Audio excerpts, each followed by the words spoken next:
하겠습니다. 너희가 진리를 순종함으로 너희 영혼을 깨끗하게 하여 거짓이 없는 형제 사랑하기에 이르렀으니 마음으로 뜨겁게 서로 사랑하라. 너희가 거듭난 것은 썩어질 씨로 된 것이 아니요 썩지 아니할 씨로 된 것이니 살아있고 항상 있는 하나님의 말씀으로 되었느니라. 그러므로 모든 육체는 풀과 같고 그 모든 영광은 풀의 꽃과 같으니 풀은 마르고 꽃은 떨어지되 오직 주의 말씀은 세세토록 있도다 하였으니 너희에게 전한 복음이 곧 이 말씀이니라. 아멘.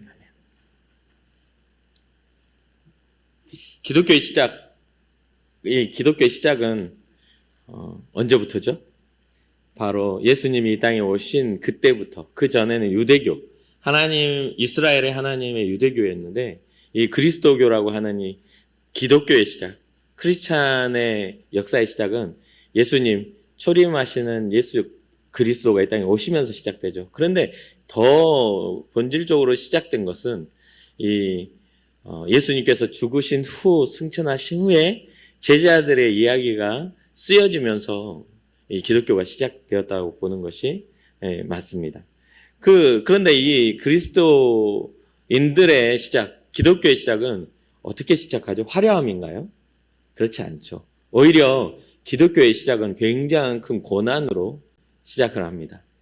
기존에 있었던 유대인들이 세워놓은 전통에 따라 이 예수님은 십자가에 못 박혀 죽으시게 되고, 또 이 헬레니즘 문화, 인본주의의 끝판왕이었던 헬레니즘 문화의 모든 그 다스림, 그러니까 그 나라와 모든 주변을 다스리는 그러한 문화와 정면으로 대립한, 거기 헬레니즘 문화의 그 본질은 철학이기 때문에 인본주의 안에 세워져 있지만 또 그리스 로마 신화라고 하면서 사람이 세워놓은 그 신의 개념, 어떤 계급의 개념, 다스리는 자와 다스림을 받는 자의 그런 모든 그런 부조리 안에서 예수님이 이 땅에 오셔서 하나님의 나라를 선포하고 회개와 회복에 대한 이야기를 하신 것이죠.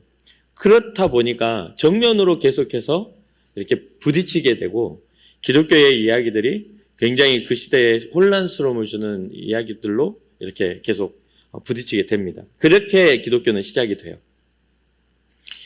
결국 예수님의 죽으심 이후에 제자의 삶을 통해서 기독교의 시작을 이렇게 하게 되는데, 또한 우리는 그냥 단순하게 그 제자들의 삶을 이렇게 보지만은 진짜 그 시작은 예수님이 십자가에 죽으신 후에 다시 살아나시는 영광으로부터 시작했다고 보는 것도 또 맞게 됩니다. 왜냐하면 이 전의 제자들의 모습은, 그 영광을 알지 못했던 때의 모습은 하나님의 나라를 온전히 바라보지 못했어요. 그런데 주님의 부활하신 후에 그들의 시선과 시각과 삶의 방식들이 완전히 달라지게 되면서 이제 그리스도인들의 이야기가 시작된 것이죠. 그러니까 이 기독교는 영광과 고난이 함께 있는 종교입니다. 종교? 생명이죠. 영광과 고난이 함께 있는 거예요. 예수님의 죽음 후 부활과 승천이 있었던 것처럼 기독교인들에게도 영광보다는 고난이 먼저 있고 그 다음에 바라볼 영광에 대한 이야기들을 이 신약 성경을 보면 계속해서 이야기해주고 있는 걸 보게 돼요. 지금 걷고 있는 너희들의 영광, 장차 우리에게 주실 하나님의 걷고 있는 그 고난, 장차 우리에게 주실 그 하나님의 영광과 좋게 비교할 수 없다라는 그러한 어떤 미래에 이루어질 영광에 대한 것을 바라보며 현재의 고난을 걸어갔다는 것이죠. 예수님의 승천 이후에 약속한 성령을 받고 증인이 된 사람들은 민족으로부터 어떻게 되죠? 추방당하고 또 파문당하고 심지어는 죽음을 각오해야 하는 그러한 삶이 펼쳐지게 되었습니다. 이러한 상황에서 이제 베드로가 이 편지를 쓰게 되는데, 이거는 이제 민족 간의 그런 갈등도 있었지만 이 베드로가 이 편지를 쓰게 되는 그 상황 속에서는 굉장히 큰 고난이 눈앞에 닥쳐왔던 그 시기적인 부분이거든요. 그러한 고난 앞에 절망할 수밖에 없고 두려워할 수밖에 없는 그러한 성도들에게 예수 그리스도는 산소망이다라고 베드로는 지금 이야기를 해줍니다. 이 산소망을 가지고 어떻게 알아? 그냥 단순하게 산소망이야 라고 말하는 것이 아니라 끝까지 믿음의 승리를 이루어라. 이 소망은 영원한 유업을 얻게 하며 믿는 자를 위하여 하늘에 간직한 은혜란다라고 이야기하고 있죠. 또한 하나님은 예의를 이루시기 위해서 하나님의 능력으로 성도를 보호하고 계시다. 이게 이제 베드로전서 1장 초반절에 이야기하는 내용이기도 합니다. 베드로가 이 서신을 쓰는 당시에도 그리스도인들에게 대한 악의적인 소문들이 막 퍼져나가고 있는 때입니다. 이 서신을 쓸 때요. 그리스도인은 자주 오해와 미움을 받게 되었고 또 사회적인 약자 위치에 자주 서게 되는데 이때 당시에도 동일하게 이러한 일들이 일어났죠. 이 베드로는 현재 고난을 당하거나 앞으로 고난을 당할 모든 성도들을 지금까지 우리가 믿음의 생활을 살아가는 우리에게도 동일한 믿음의 격려를 하고 있는 것을 보게 돼요. 우리에게 산소망 되신 예수 그리스도가 우리의 약속이 되신다. 이 말이죠. 베드로 자신도 바로 고난 뒤에 준비된 영광이 있으니 여러 가지 어쩔 수 없는 시험으로부터 인해 잠깐 근심할 수는 있겠지만 오히려 크게 기뻐한다라고 이렇게 고백을 하죠. 또한 편지를 수신하는 기독교인들도 믿음이 확실하기에 불로 연단하여도 없어질 금보다 귀하여 예수 그리스도께서 나타나실 때 칭찬과 존귀를 얻는 일에 대한 이야기도 이야기합니다. 그래서 오늘 본문은 기독교의 쇠락으로 보여지는 현대를 이렇게 살아가고 있는 우리에게 어떠한 신앙의 모습과 그 방향을 가져야 할 건가를 정확하게 제시해 줍니다. 베드로는 지금 우리에게 뭐라고 이야기하냐면 너희가 진리를 순종하라 이야기하고 있어요. 진리를 순종하라. 그 진리 앞에 예수 그리스도라는 생명의 진리 앞에 우리는 순종하는 모습을 통해 우리의 신앙은 확증되어지고 또 우리의 신앙은 증명되어진다는 것이죠. 오늘 22절 말씀입니다. 너희가 진리를 순종함으로 너희 영혼을 깨끗하게 하여 거짓이 없이 형제를 사랑하게 이르렀으니 마음으로 뜨겁게 서로 사랑하라. 이게 고난을 당하고 있는 그리스도인들에게 지금 하고 있는 권면입니다. 이거 굉장히 어떻게 보면 시대적인 역행이고 뭔가 현실적이지 않는 그런 이상적인 그런 말을 갖기도 하죠. 그런데 기독교가 우리가 이 크리스찬티의 가장 핵심은 뭡니까? 그리스도 대신 예수 그리스도죠. 진리 대신 진리가 핵심이에요. 진리가. 그런데 그러한 부분들에 있어서 이 진리의 의미를 분명하게 잘 알아야 진리에 대한 순종도 우리가 이 말의 의미를 알 수 있지 않겠습니까? 우리가 살아가는 그런 모든 삶에서 이 진리와 비진리의 그 사이에 살아갑니다. 어떤 사람들은 그렇게 이야기를 해요. 가끔 이렇게 영상을 보거나 뭔가 이렇게 볼 때 우리는 목회자로 부름받은 이제 목회자들이 하는 이야기죠. 우리는 성도를 돌보기 위해서 보내심을 받은 사람들이다 라고 하면서 성도의 돌봄에 굉장히 집중을 하죠. 근데 그 돌봄을 가끔 오해하시는 분들이 있어요. 생활적인 모범적인 모습들의 기독교인들이나 아니면 사회의 비난을 받지 않는 기독교인들이나 뭔가 이성적이고 합리적인 어떤 그런 것들을 이루는 그러한 돌봄으로 착각을 해요. 어려운 사람들에게 손을 내밀고 이거 당연하죠. 그건 당연한 선한 모습이긴 해요. 그런데 이 돌봄은 무엇이냐면요. 본질적으로 죽어간 영혼들에게 예수 그리스도의 복음을 전하는 것이 먼저입니다. 그것을 위하여 돌보는 거예요. 그런데 이 돌봄까지만 끝나는 경우들이 생기는 거예요. 그 안에 진리가 없고 그 안에 예수 그리스도의 생명이 없는 단순하게 사회를 살아가는 하나의 엮여있는 관계 안에서 교회가 때로는 어떤 단체가 기독교 단체가 이렇게 엮여있는 관계 안에서 머물러 버리는 그런 경향들이 생긴다는 거죠. 근데 진리 대신 그 예수 그리스도가 어떠한 부분들에 있어서 진리가 되시냐면 이것은 하나님의 말씀의 성취이기 때문에 이 진리가 되는 거잖아요. 예수님의 이름이 능력이 있는 것은 구약 때부터 이 땅을 창조하신 하나님의 말씀의 성취가 되었기 때문에 이것은 예수 그리스도의 이름이 진리의 이름이 된 것이잖아요. 생명의 이름이 된 것이잖아요. 그러니까 이 성경이 말하는 진리의 근본은 하나님으로부터 출발한다는 것을 우리는 잊지 말아야 돼요. 우리가 예수 그리스도를 주의 이름, 예수님의 이름을 구주로 부르는 이유는 하나님으로부터 출발된 그의 아들 예수 그리스도이기 때문입니다. 시편 25편 5절을 보면 주의 진리로 나를 지도하시고 교훈하소서. 주는 내 구원의 하나님이시니 내가 종일 주를 기다리나이다. 신앙이란 이런 겁니다. 신앙이라는 것은 우리가 주님을 기다리는 거예요. 매일매일 우리의 갈 길을 주님 지도해 주시기 원합니다. 나의 삶을 교훈하여 주시기 원합니다. 그래서 이 기준을 가진 사람들은요, 어떤 역경 앞에 서서, 어떤 선택 앞에 서도 흔들리지 않는 주를 향한 선택을 할 수 있는 것이죠.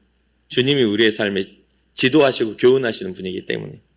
시편 43편 3절에 주의 빛과 주의 진리를 보내시어 나를 인도하시고 주의 거룩한 산과 주께서 계시는 곳에 이르게 하소서. 주의 빛이 누굽니까? 빛 대신 예수 그리스도요. 주의 진리는 무엇입니까? 진리 대신 예수 그리스도 아닙니까? 주의 빛과 주의 진리를 보내십시오. 우리에게 보내주십시오. 그렇다면 우리는 거룩한 산, 하나님의 나라, 하나님이 계시는 곳에 이르게 될 것입니다라는 이러한 고백이 있는 것이죠.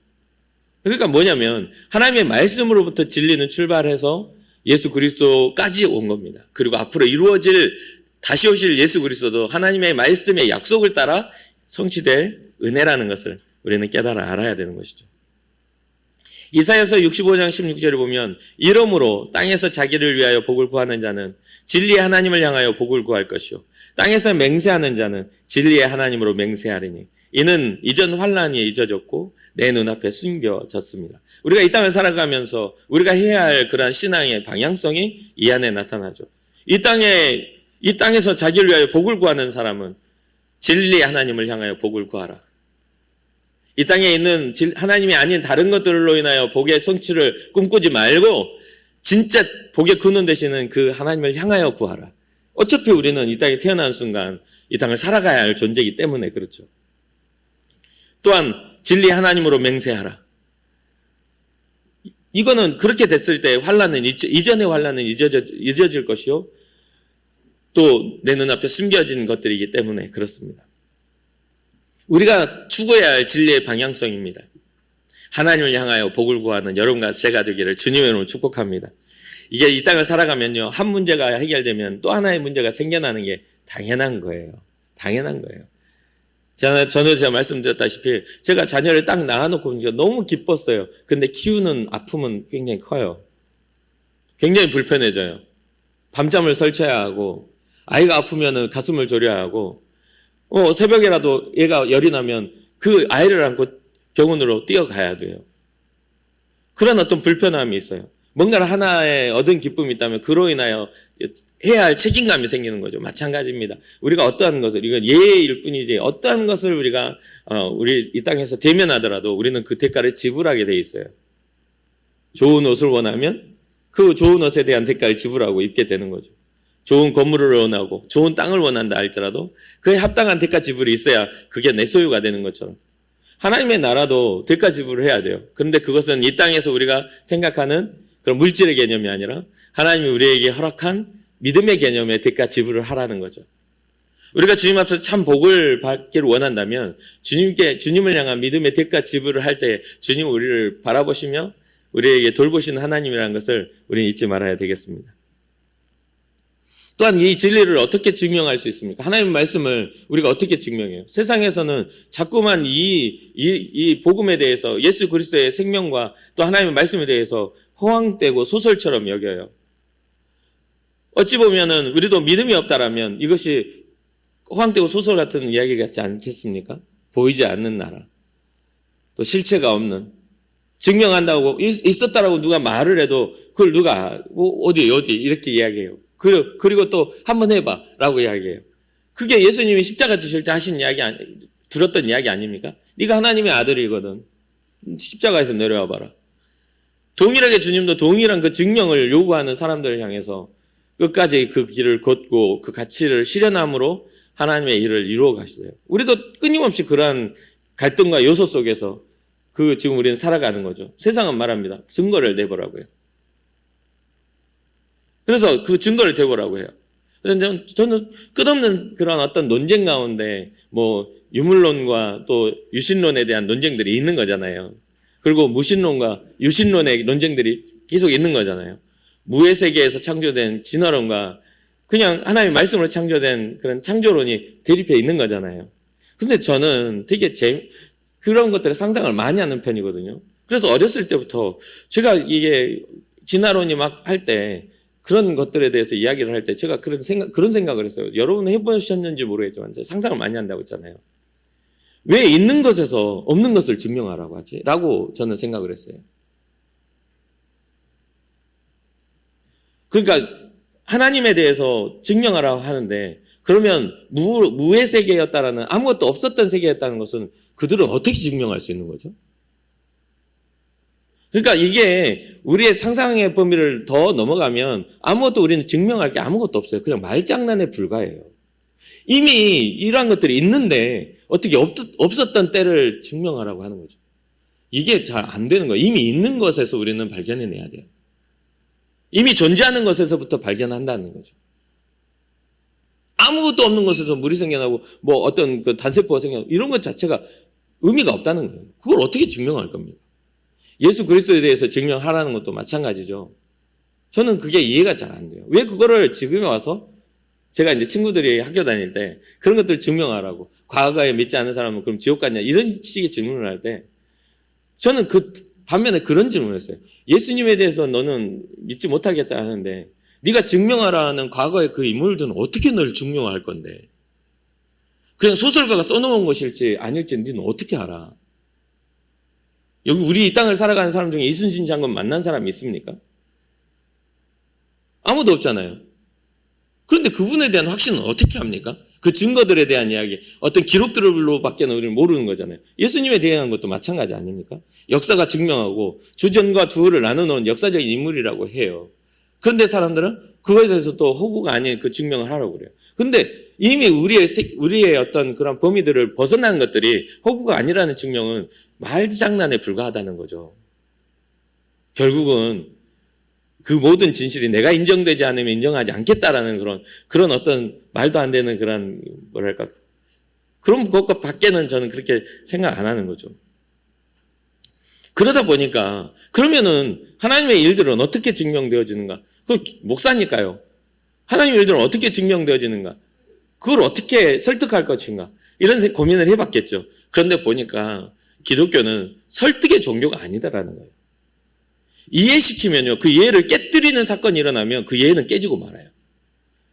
어떤 가르침을 배우더라도 내가 진리라고 생각하고 배웠는데, 진리라고 생각하고 배웠는데 그것과 반대되는 이론이 나오면 그 이론이 망가지는 거잖아요. 그러니까 모든 이 세상에 그러한 것들을 확언할 수 있는 것들이 많이 없다라는 거죠. 그래서 보니까 성경이 뭐라고 하냐면 성령께서 하나님의 깊은 것까지라도 통찰하시는 성령께서 너에게 알게 하시리라. 이거는 이론적인 어떤 설득이 아니라 하나님의 전적인 은혜다라는 거예요. 그래서 보니까 제가 교회 안에서 이렇게 목회자 살아가 보니까 어떤 사람은 아무리 잘 설명하고 아무리 잘 가르쳐도요 1년 동안 열심히 제자 양육 해놔도 제자 양육이 끝나고 제자리로 돌아가는 사람들이 너무 많아요.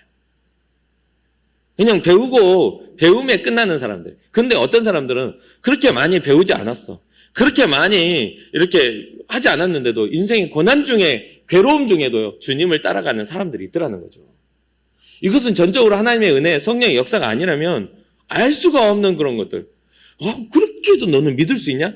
제가 진짜 이 청년들 가르치다가 그 청년들의 불행 앞에 서서 그 청년들의 불행을 들으면서 극적극적 진짜 할 때가 많았어요. 이게 이렇게 해서도 믿어질 수 있나? 정말 이 믿음을 지키는 것 자체가 기적 같은 일들을 경험하더라는 거죠. 이것은 이론적인 설명이 아니에요. 자꾸만 우리가 뭔가 이론적으로 이야기하려고 하는데 주님의 은혜는 이론적인 설명이 아니에요. 전적인 은혜예요. 그래서 성경을 보니까 요한복음 14장 17절에 그는 진리의 영이라 세상은 능히 그를 받지 못하나니 세상은 받지 못한대요. 이는 그를 보지도 못하고 알지도 못합니다. 그러나 너희는 그를 아나니 그는 너희와 함께 거하시며 또 너희 속에 계시겠습니다. 믿음의 증명은요 그냥 믿어지는 겁니다. 이걸 어떻게 설명하라고 할 필요가 없어요. 주께서 나와 함께 하신다는 믿음을 가진 사람은요 어떠한 것을 증명하려 들지 않아요. 그냥 믿어지는 거예요. 근데 자꾸만 사람들은 그걸 증명해 보라 하죠. 그리고 우리는 그걸 증명하기 위해서 쥐어짜요. 증명할 거리들을 쥐어짜가지고 그걸 논리적으로 설명하려고 들어요. 근데 그 어떠한 부모의 희생을요 논리적인 설명은 안 됩니다. 내 자식이 물에 빠졌는데 그거 들어갈까 말까 고민하는 그런 부모보다 뒷일 안 생각하고 뛰어드는 부모가 훨씬 많을걸요. 그게 바로 우리 예수님을 통해 우리에게 주신 하나님의 사랑이니까요. 부모라는 그래야 돼요. 이런가 뭔가 네가 잘했냐 잘못했냐 그걸 떠나서 내 자녀가 공격받으면 그 자녀 앞을 가로막는 게 부모예요. 안 그렇습니까? 논리적이지 않습니다. 그걸 어떻게 증명합니까? 논리적으로. 그래서 말하죠. 어떻게 그렇게 하냐고 그러면 내 자식이라 그렇죠. 내 자식인데 뭐 어떻게 합니까? 라고 하는 게 대부분의 부모들의 대답이죠. 요한복음 15장 26절 내가 아버지께로부터 너에게 보낸 보혜사 곧 아버지께로부터 나오신 진리의 성령이 오실 때에 그가 나를 증언할 것이요. 주님이 오셔야만 증언이 되고 주님이 오셔야만 확증이 됩니다. 교회 안에 다 앉아있다고 해가지고 다 신앙자는 아니에요. 주님의 성령의 다스림을 받는 사람들이 저는 성도고 신앙자라고 생각을 합니다. 목사님 앞에 있는 사람이 제가 이 앞에 목사로 서 있기 때문에 제가 항상 성령이 충만한 사람입니까? 아니요. 성령의 요구를 따라 살아갈 때 성령의 사람이라 할 수 있는 겁니다. 그러면 그런 것들은 성령이 뭐라고 하죠? 사랑할 수 없을 때 사랑하고 용서할 수 없을 때 용서하고 누군가를 미워하지 않는 삶을 사는 것이 성령의 사람의 증거입니다. 그런 것들을 선택하는 거예요. 요한복음 16장 13절 그러나 진리의 성령이 오시면 그가 너희를 모든 진리 가운데로 인도하시리니 그가 스스로 말하지 않고 오직 들은 것을 말하며 장래의 일을 너희에게 알리시라. 성령께서는 하나님의 뜻을 따라 우리에게 말씀하시고 하나님의 요구를 따라 우리에게 가르쳐 주시는 분이라는 거예요. 거기에 보면 그것들을 무엇을 가르쳐 주시냐 했더니 이 신약 성경을 보면 성령이 오셔서 진리를 가르쳐 주시는데 그 진리는 누구예요? 아까 말씀드렸던 예수 그리스도이신 것이죠. 요한복음 1장 14절 말씀이 육신이 되어 우리 가운데 거하시며 우리가 그의 영광을 보니 아버지의 독생자의 영광이요 은혜와 진리가 충만하더라. 말씀이 육신이 되어서 우리 가운데 거하시는 예수 그리스도를 증언하시는 분이 성령님이시라는 거예요. 그러면서 예수님도 말씀하시죠. 요한복음 14장 6절에 예수께서 이르시되 내가 곧 길이요 진리요 생명이니 나로 말미암지 않고는 아버지께로 올 자가 없느니라. 우리는 잘 알고 있습니다. 예수님의 성육신을 포함해서 대속의 십자가 그리고 그 부활 성육신으로 오시고 대속하시는 십자가를 지신 다음 부활하시고 또 승천과 함께 이 복음의 핵심적인 것들을 우리는 알고 말할 수 있어야 되는 것이죠. 이 복음은 오직 예수 그리스도 예수님을 통해서만이 죄로 물들었던 우리의 영혼이 깨끗함을 얻는 진리입니다. 주님의 이 은혜를 진정으로 경험한 사람만이 거짓이 없는 사랑, 즉 진실한 사랑, 진리의 사랑을 할 수 있다. 이 진리를 경험한 사람만이 거짓이 없는 사랑을 할 수 있다고요. 위선적이거나 거짓된 사랑이 아니라 진실한 사랑을 할 수 있다. 베드로는 진정한 사랑은 예수님 안에서 온전히 세워질 수 있고 더 나아가 거짓 없이 형제를 사랑할 수 있게 된다라고 이야기해 줍니다. 그러니 이 깨끗하게 이전의 상황들을 벗어버린 이제 예수 그리스도의 보혈의 피로 정결하게 된 이 사랑을 가지고 마음으로 서로 뜨겁게 뭐하라? 사랑하라 이야기해 주고 있는 것이죠. 우리가 이 땅에서 사는 사랑은 시간 제약이 있습니다.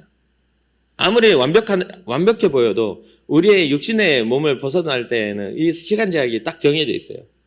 유통기한이 있는 것이죠. 시간이 끝나면 이 땅에서의 사랑은 끝나게 됩니다.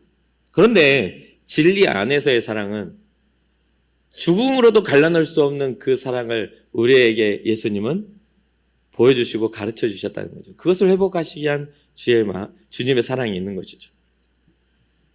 그러니 베드로가 지금 이야기해주는 마음으로 뜨겁게 서로 사랑하라 라는 이 말이 고난 앞에 노출되었던 이 편지의 수신자들에게는 굉장히 큰 그리스도의 사랑을 실현하는 큰 가치이기도 합니다. 세상에 문제가 일어나고 고난이 일어나면 그 세상의 문제만 그 자리를 잡고 있겠습니까? 그 혼란스러움 속에 서로 간의 문제도 생겨나는 거 아니겠어요? 지금 막 죽게 생겼는데 서로가 막 찬양 부르며 서로 손잡고 우리 함께 죽읍시다 이렇게 하는 것도 있을 수 있어요. 성령이 하나 되게 하시는 일이 있을 수 있겠지만 더 무서워하는 사람, 더 두려워하는 사람, 믿음을 상실하려고 막 진짜 덜발발 떠는 사람도 있었을 거 아닙니까? 그러면 진리의 가치를 가진 사람들이 다가가 그들에게 손을 잡고 함께 기도할 줄 알아야 되고 그리스도의 소망에 대한 이야기를 하며 끝까지 견뎌보자고 떨리는 다리 붙잡고 서로 걸어가야 되는 게 아니겠냐 이 말이에요. 우리는 너무나 신앙을 이상적으로만 여깁니다. 고난 앞에서도 당연하게 이길 거라고 그렇게 착각하는 그런 사람들이 많아요. 제가 생각했을 때는. 그런데 저는 꿈을 꿀 때도 가끔 이렇게 고난 앞에서 제가 이기지 못하는 그런 패배감을 가질 때가 있거든요. 그러면서 생각합니다. 어떻게 주를 위해 죽을 수 있을까?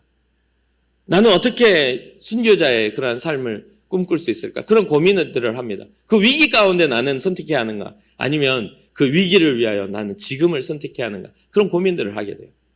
그러니 사랑하는 성도 여러분, 우리는 작은 일에 충성된 자가 큰 일도 맡을 수 있는 것처럼 우리의 삶에 일어나는 여러 가지 고난, 고민 속에서 우리는 매일 나 자신을 부인하고 십자가 지는 염소를 하지 않는다면 주님 앞에 진짜 큰 어떤 환난이 닥쳐왔을 때 내가 믿음으로 이겨낼 수 있다? 평상시에 습관이 그렇게 돼 있지 않은데요.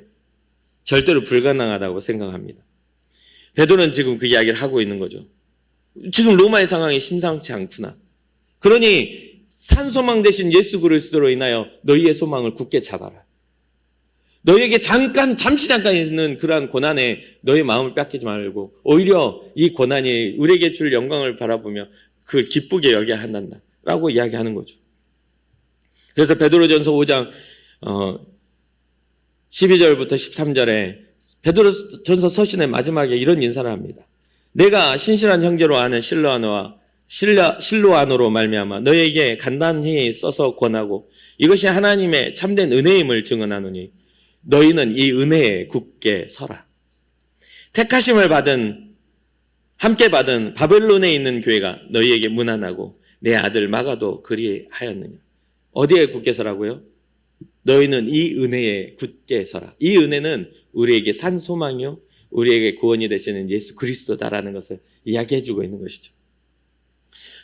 비유로 은유적인 표현을 했지만 인류 역사적으로 볼 때 하나님을 대적한 이름을 바벨론이라고 이야기합니다. 이때 당시 로마라고 지칭하지 못하고 바벨론이라고 이렇게 지칭했던 것으로 이제 주석가들은 이야기하죠. 로마 안에 있는 이 바벨론이라 불려지는 로마 안에 있는 이 교회들에 대해서 이야기하고 있는 것이죠. 바벨론에 있는 교회가 너희에게 문안한다. 고난과 핍박 속에 그 안에 존재하는 그 교회가 이 은혜에 굳게 서라고 지금 이야기하고 있단다라고 이야기하는 것이죠.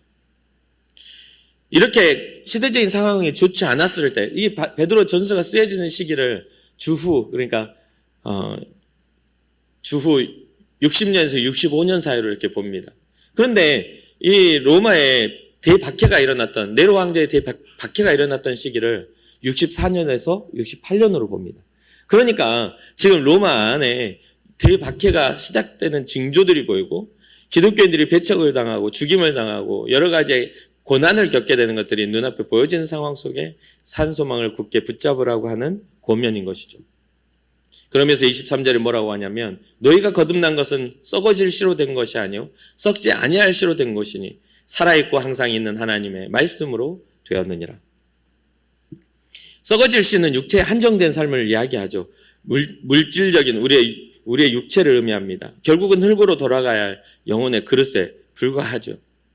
그리고 또 이 베드로전서 1장을 보면 이 썩어질 씨와 썩지 아니할 씨의 대조가 18절에서 19절에 비슷하게 나타납니다. 뭐라고 하냐면 은이나 금같이 없어질 것과 그리스도의 보배로운 피의 대조로 이게 나타나는 거죠. 썩어질 씨는 뭡니까? 이 땅에서의 우리가 누려야 할 것들에 대한 없어져 버릴 그러한 영광이 아니라 영원한 썩지 아니할 그것이 생명력을 가진 것이 바로 예수 그리스도의 보배로운 피로 세워진 것을 굳게 지키라는 것이죠. 베드로는 이사야서 40장 6절에서 8절 말씀을 인용합니다. 모든 육체는 풀과 같고 육체로 가진 모든 영광은 꽃과 같으니 풀은 마르고 꽃은 떨어지게 된다. 이렇게 이야기하죠. 오늘 본문의 24절이죠.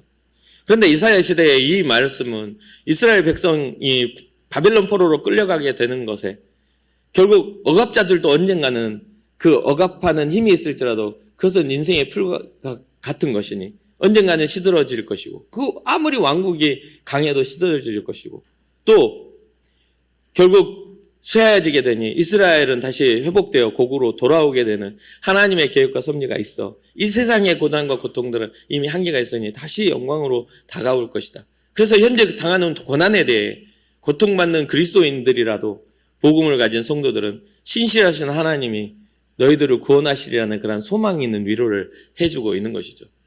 허물을 이야기하려고 이 풀과 꽃의 비유를 한 것이 아니라 인생의 그런 것들 이면에 산소망 대신 예수 그리스도가 회복하실 거라는 소망을 이야기하려고 이 박해 안에 있는 성도들에게 이야기해 주는 것입니다.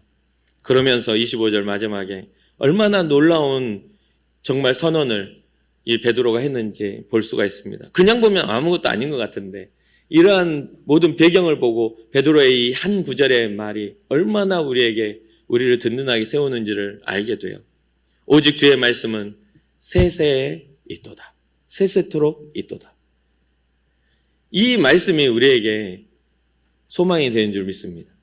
이것은 이론적인 설명이 아니에요. 우리가 이 땅에 있어서 화려함 속에 부요함으로 살 수도 있고, 여러분 저는요 이 땅의 삶을 어떤 뭔가를 가지고 못 가지고의 상황 속에서 영광이 나타난다고 생각하지는 않습니다. 우리가 가난해도 주의 영광 가운데 있는 것이요, 우리가 부요해도 주님을 위한 부요로 살 수 있는 거예요. 그것을 하나의 이렇게 이분법적으로 나눠놓고 가난이 경건인 것처럼 이야기하는 건 절대로 잘못된 거라고 생각합니다. 그러니 여러분들은 하나님 앞에 부요함을 꿈꾸고 살아가십시오. 그런데 세상의 부요, 세상의 욕망의 부요가 아니라 하나님 앞에 부요한 자가 되기를 주님의 이름으로 축복합니다. 우리가 물질이 많으면 세상에서 떵떵거리고는 살 수는 있겠죠. 그러나 하나님을 잃어버린다면 그 물질은 우리에게 저주밖에 안 되는 거예요. 우리가 가난하면 좀 더 다른 사람보다 더 죄를 짓지 않고 살 수는 있겠죠. 그러나 가난이 우리에게 복인 것처럼 여겨서는 안 돼요. 그것을 말하고자 하신 게 아니에요. 가난은 그냥 인류가 가지고 있는 그냥 고질적인 그런 고통일 뿐입니다. 무슨 말인지 이해가 되세요? 그런 것들마저도 주님은 감싸 안으시고 위로하신다고 말하는 것이지 그것이 옳다라고 이야기하는 게 아니란 말이에요. 그러니까 그러한 잘못된 개념을 교회 안에 들여오지 않기를 바라봅니다. 그냥 편만하게 부유한 자와 가난한 자가 나눠지는 인생을 우리가 살고 있는 거예요. 그렇기에 주의 말씀 앞에 우리가 온전히 든든하게 세워지는 게 굉장히 중요합니다. 이것은 우리의 삶을 정말 가치 있게 만드는 견고한 선언이라는 거죠. 우리 주님의 복음은 영원한 우리에게 약속입니다. 그렇게 우리는 오늘도 다른 어떤 것보다 진리 되신 예수님의 말씀에 순종하고 또 이곳에 함께 모여 예배하고 있는 것이죠. 사랑하는 성도 여러분, 진리 앞에 우리가 순종함으로 우리의 가치를 증명하시지 않겠습니까? 진리 앞에서 말이에요. 진리 앞에서. 예수 그리스도의 복음 앞에서 우리의 삶의 가치를 꼭 증명할 수 있는 여러분과 제가 되기를 주님의 이름으로 축복합니다.